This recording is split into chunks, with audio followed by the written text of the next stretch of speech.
Alright, so number 14. Number 14, we can actually solve it two different ways. So for these systems of nonlinear equations, there's two approaches we can use to solve this. We can either use substitution or elimination. I'm actually going to show you both methods. You can use whatever one you're most comfortable with. Let's first start by solving this by substitution. Okay, so we're going to solve it by substitution first. Okay, now the reason why I picked substitution is because substitution you usually want to use when a variable is already isolated for you. In this case, the y is already solved for us. So what I'm going to do is I'm going to take the top equation, I'm going to substitute in for the y. So instead of the y that's inside here, I'm going to replace it with x squared minus 1. So I get x squared minus 1 squared, and it equals 1. So just take the first equation, get rid of the y, replace it with x squared minus 1. Now for this, I want to expand that. Okay, so I want to expand this. You want to be careful when you expand that. You're really doing x squared minus 1 times x squared minus 1. You're multiplying it by itself. So don't forget about the middle term that you have.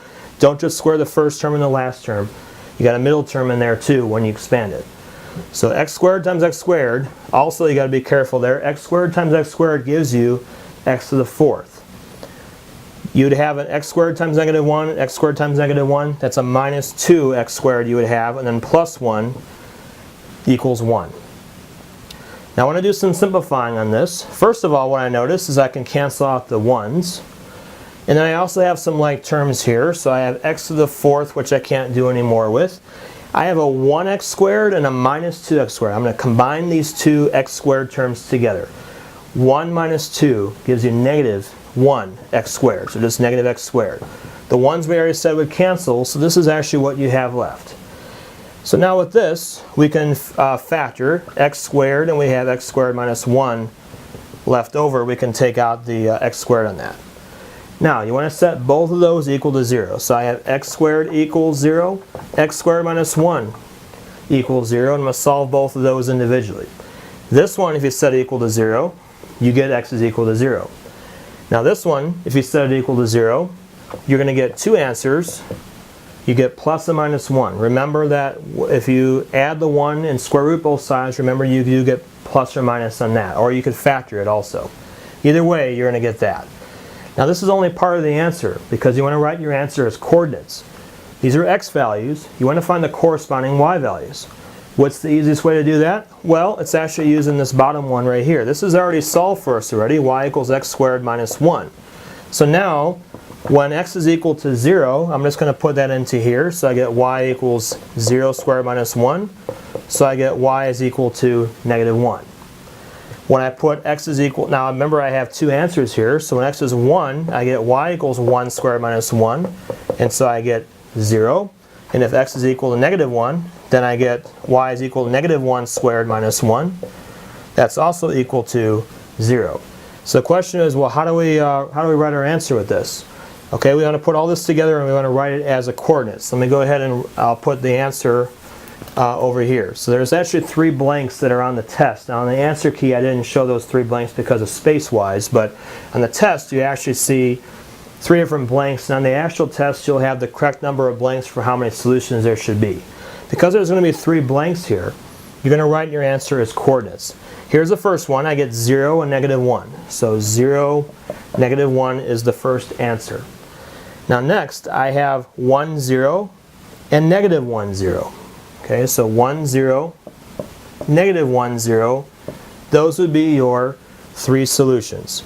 Okay, so you want to write your answer like that. Those 3 will be written that way. Okay, so that's one way you can do it. That's using substitution. So next, let's take a look at elimination, which is going to be your second method here. So hopefully you have all this. Okay, we're going to erase this. And here's our answers. We'll erase those. We'll get the same answers, by the way, if we do elimination. Okay. But I just wanted to show you the other method of doing that, just in case you want to do it both ways. Now, if you're going to do elimination, you want to make sure you have the variables lined up correctly underneath each other. Okay, so I have x squared plus y squared equals 1. That means I got to have an x squared underneath this position here. If I take this one and I do a little rearranging here, I could have if I subtract the y and add the 1, I would get 1 equals x squared minus y. So basically if I just take these two and I swap them, then I'll get this as my answer. So if I write it down below here, I'll put x squared, I have minus y equals 1, and so I'm going to line everything all up together. Now normally what you would do here is you would multiply one row by something and add it to the other to get something to be eliminated. I'm going to do that on this one. Now the negative you can apply to either the top equation or bottom equation, doesn't matter. So I'm going to go ahead and put a negative next to the bottom one, and I'm going to do that only because when I add them together I want something to cancel out. So I have x squared plus y squared equals 1, negative y squared, negative negative, plus y, negative 1. And I'm going to take these, I'm going to add them both together. Now in the sample I did subtraction. That also would have worked, because if I subtract the x squares, that'll add up to 0 also. But if you don't want to subtract and do it more like the homework type questions, then you're going to multiply the bottom one by a negative and add together. When you do add it together, you're going to get y squared plus y equals 0, because when I add that together the x squareds cancel. So y squared plus y equals 0. I'm going to factor out a y, and I get y plus 1 equals 0. I'm going to set that equal to 0, and I get y equals 0 and y equals negative 1. Okay? So now what I'm going to do is I need to solve for the corresponding x values. Remember, just putting this down is not enough. You've got to find the corresponding x values as well. So for that, we can either use the original equation or we can use the second equation. Doesn't really matter. So I'm going to use this one right here. So when y is equal to 0, I have 0 equals x squared minus 1. And so when I do that, I get x is equal to plus or minus 1. The second answer is when y equals negative 1, I'm going to use this equation and put negative 1 in for y this time. Okay, so I have that.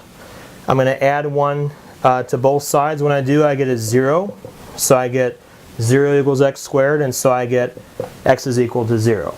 Again, if you have those three blanks, you want to go ahead and write in your answer. So let's look through what we're going to do here. You get 1, 0, and negative 1, 0. Remember, the x value has to go first, so 1, 0, negative 1, 0 we get for that one. For this one down here, you get 0, negative 1, and that right there is going to be your third solution. And again, if you look at this, the key here, you get exactly the same three answers. So your choice, you can use either one, substitution or elimination, whatever one is easiest. Now, if you have like all x squares, for instance, and you don't have a variable that's isolated, then probably you want to use elimination. And so there are some cases where one method works better than others. It makes it less complicated. You don't want to have to solve for a y and get plus or minus square root something that's going to be more complicated. So you want to look for something that's already isolated. If it's not, then maybe one method might be better over the other one.